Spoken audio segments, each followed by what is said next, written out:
Hi hello friends, എല്ലാ കൂട്ടുകാർക്കും പുതിയ റിവ്യൂയിലേക്ക് സ്വാഗതം.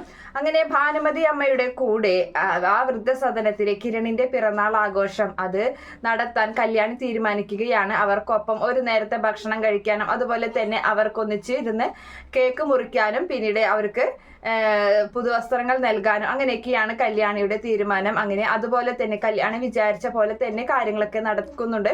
ഭാനുമതി അമ്മയ്ക്ക് ഒരുപാട് സന്തോഷമാവുകയാണ്. അതുപോലെ തന്നെ എല്ലാവരും ആ സന്തോഷം ആഘോഷിച്ച് അവിടെ നിന്നും മടങ്ങുന്നുണ്ട്. അതേ സമയത്താണെങ്കിൽ ഇതൊക്കെ അറിയുന്ന പ്രകാശനും വിക്രത്തിനും സഹിക്കാൻ പറ്റുന്നില്ല. പ്രകാശനാണെങ്കിൽ തൻ്റെ അമ്മ നഷ്ടപ്പെട്ടു, തൻ്റെ അമ്മ തന്നിൽ നിന്ന് അകന്നു പോയി എന്നൊരു വിഷമം കൊണ്ട് ആകെ പ്രശ്നമായിട്ട് ഇങ്ങനെ നടക്കുകയാണ്. എത്രയും വേഗം കല്യാണിയെയും കിരണിനെയും തകർക്കണം എന്നൊരൊറ്റ ലക്ഷ്യത്തോടു കൂടിയാണ് നടക്കുന്നത്. അതിനുവേണ്ടി സരയുനോട് പണമൊക്കെ വാങ്ങിക്കുകയും ചെയ്യുന്നുണ്ട്. എന്തായാലും അച്ഛനും മോനും ഒരു ചെറിയൊരു വീടൊക്കെ എടുത്തിട്ട് അതിൽ താമസം തുടങ്ങിയിട്ടുണ്ട്. എന്തായാലും നമ്മുടെ വിക്രാണെങ്കിലും കൂടുതൽ നാളിങ്ങനെ മുന്നോട്ട് പോകില്ല.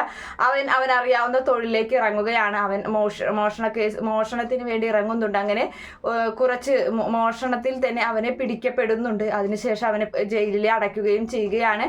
തൻ്റെ വലം കൈ ആയിരുന്ന ഒരു ചിറകൊടിഞ്ഞൊരു അവസ്ഥയാണ് പ്രകാശൻ ആ സമയത്ത് ഉണ്ടാകുന്നത്. കാരണം ഇനിയിപ്പോൾ ആര് നോക്കും തൻ്റെ കാര്യങ്ങളെല്ലാം തന്നെ. അതുപോലെ തന്നെ പ്രകാശൻ ചെന്ന് വിക്രത്തിനെ കണ്ടിട്ട് ഒരുപാട് സങ്കടപ്പെടുകയൊക്കെ ചെയ്യുന്നുണ്ട്.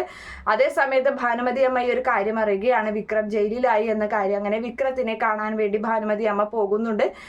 അവിടെ ചെന്നിട്ട് എല്ലാവരും കല്യാണിക്കൊപ്പം തന്നെയാണ് പോകുന്നത്. അവിടെ ചെന്നിട്ട് കല്യാണിയുടെ മുന്നിൽ വെച്ച് തന്നെ വിക്രത്തിനോട് പറയുന്നുണ്ട്, നീ ഇതല്ല ഇതിനപ്പുറവും നീ ചെയ്ത് ജീവിച്ചവനാണ്, നീ ഒരു കുറ്റവാളിയാണ്, കൊടും കുറ്റവാളി. നിന്റെ അച്ഛൻ ആശുപത്രിയിൽ കിടന്നപ്പോൾ ഒരു 10 പൈസ തന്നെ നീ സഹായിച്ചില്ല. ഞാനാണ് എൻ്റെ മകനെ നാട് നീളെ തെണ്ടി അവിടെ നിന്നും കിട്ടിയ പൈസ കൊണ്ട് അവൻ്റെ മരുന്നും ചിലവുകൾ അതുപോലെ തന്നെ അവനെ ഹോസ്പിറ്റലിൽ നിന്ന് ഇറക്കിയതൊക്കെ ഞാനാണ്.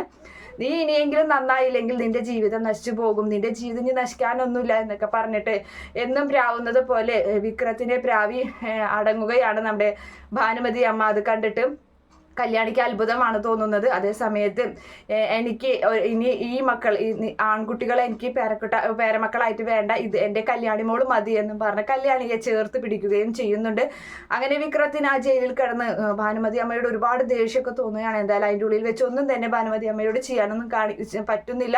അങ്ങനെ നമ്മുടെ കല്യാണിയെ ചേർത്ത് പിടിച്ച് പറയാനുള്ളതൊക്കെ തന്നെ വിക്രത്തിൻ്റെ മുഖത്ത് നോക്കി പറഞ്ഞ് അവിടെ നിന്നും പോരുകയാണ് ഭാനുമതി ആ ജയിലിൽ നിന്നും. Okay friends, bye, thank U.